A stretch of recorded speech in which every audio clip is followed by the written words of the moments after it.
Hello, friends. I've been thinking about starting a counter-revolutionary book series, and any such list must have this book at the top of the list. Originally published around 1850 in Spain by Juan Donoso Cortes. I recommend buying it through this site, Preserving Christian Publications, pcpbooks.net. Let's take a quick look at what the translator said in the preface to the 1875 edition in English. When I first found Donoso Cortes' essays on Catholicism, Liberalism, and Socialism in my hands, and opening its pages, began to read, I was so enchanted with it, so amazed at the profoundness of the views expressed in it, and the angelic sublimity of the ideas it contained, that I determined, if time and occupation should ever permit, to undertake its translation into English, etc. Here's a look at the table of contents. You can pause the video as you like. Definitely stay tuned for what's coming up after this table of contents in this video.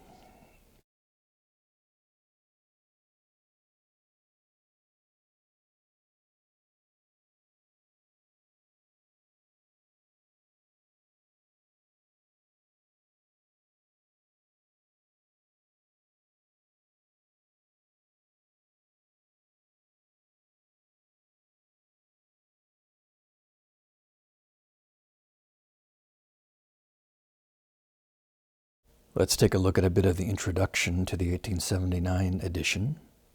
Donoso Cortes is one of the most profound thinkers of the 19th century. If the many and varied productions which have flowed from his learned pen had not raised him to the rank of eminent publicists, the work now offered to English readers, translated from the rich and harmonious tongue of Cervantes and Fray Luis de Granada, would be sufficient to immortalize him. It bears the modest title of Essays. But this insignificant title gives no index to the richness and sumptuousness of the splendid edifice he has built up under that name, etc. I recommend supplementing the book with this biography of Cortes, which you can find on eBay, Amazon, and elsewhere. Let's see how it's described. Cortes is one of those rare figures whom academicians find difficult to slot into any conventional category. An eminent Spanish figure, statesman, journalist, politician, philosopher, theologian, Donoso rose to European prominence as one of the most acute, if idiosyncratic, diagnosticians of the age following the French Revolution. This study of the mercurial life and thought of Donoso Cortes enters the kaleidoscopic world of 19th century Europe, whose political and ideological intrigue so shaped Donoso's own diplomatic and religious aspirations, etc., etc. Let's take a look now at one of the reviews of the biography. Here's the title of the review: Donoso Cortes, Right-Wing Reactionary and Political Prophet. The reviewer should delete the right-wing part, since a reactionary is, by definition, right-wing, indeed beyond merely conservative, and indeed counter-revolutionary. Conservatism today? No, it just won't cut it. Just as then it wouldn't cut it. What is needed is a total counter-revolution, not merely the conservation of the prevailing rot. Anyway, here's the review. This biography is an intriguing political biography of a reactionary Spanish conservative who opposed the radicalism fomented by the French Revolution. Cortes was a remarkable 19th century Spanish statesman and Catholic traditionalist. In his formative years, Cortes even flirted with liberalism only to react strongly against it. Cortes embodies realpolitik and shows influence from St. Augustine, Hobbes, and Machiavelli. I would dispute whether Cortes would say that Hobbes and Machiavelli influenced him. Anyway, let's go on. Born shortly after the tumultuous upheavals wrought by the French Revolution, Cortes was eerily prophetic and saw a dark future of socialism, mass politics, and the rise of the herd. Prophetic indeed. In his country there was a deep divide between defenders of the monarchy, absolutist, clerical, conservative, and traditionalist. I doubt they would describe themselves as absolutist. Anyway, let's continue.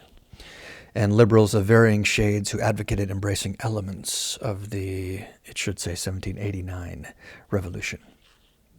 For Cortes, liberalism was the nebulous creature paving the way for socialism, and itself was an incubator for socialism, rationalism, and democracy, the deification of the masses.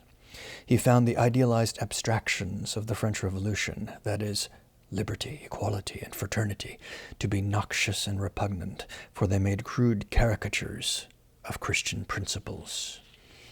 In promising unlimited freedom, the revolution only brought strife, tyranny, and bloodletting. Cortes had no whimsical views about the innate goodness of mankind like Rousseau. I would replace his word whimsical there with something stronger, like deluded or diabolical. Anyway, let's continue. His worldview accounted for original sin and man's depravity. Thus, Cortes recognized that when people lose their religious moorings, they lose their public virtue as well. We see this everywhere today, don't we? In so many forms. When this occurs, Cortes held that dictatorship must fortify established authority. Otherwise, revolution or anarchy will ensue. For Cortes, dictatorship was a necessary corrective to thwart chaos. Oh, I couldn't agree more. For years, I've been thinking, diversity, multiculturalism requires totalitarianism. Why? Because it breeds chaos.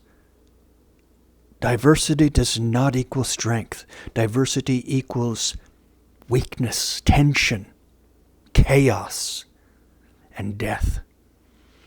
And so the only way to live in a multicultural society as we have today, unfortunately, is under a dictatorship. And that's what we're seeing more and more.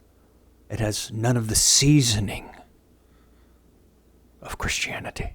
Or rather, it's distorted Christianity. It's perverted Christianity. That's what you get when you have Christianity without Christ. You get the perverted globo-homoism. Everywhere suffocating us today. Anyway, let's continue.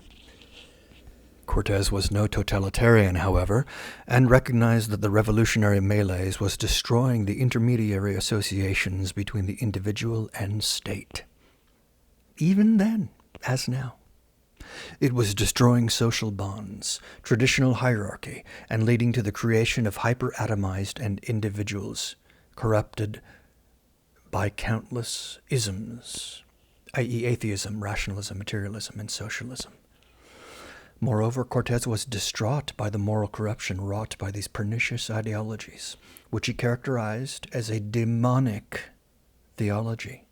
Yet he had a peculiar awe for revolutionary adherents, I would say interest, particularly Proudhon, because of their fervor, commitment, and dedication to their cause.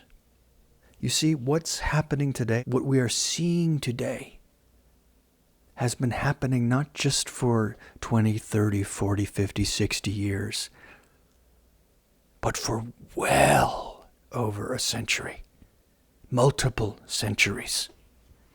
We're seeing the poison lurking in the mud for centuries, now fully hatching out.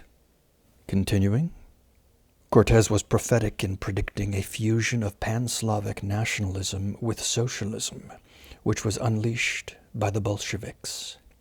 He obviously saw the signs. Let's remember, we're talking about around 1850, well before the Bolsheviks seized power.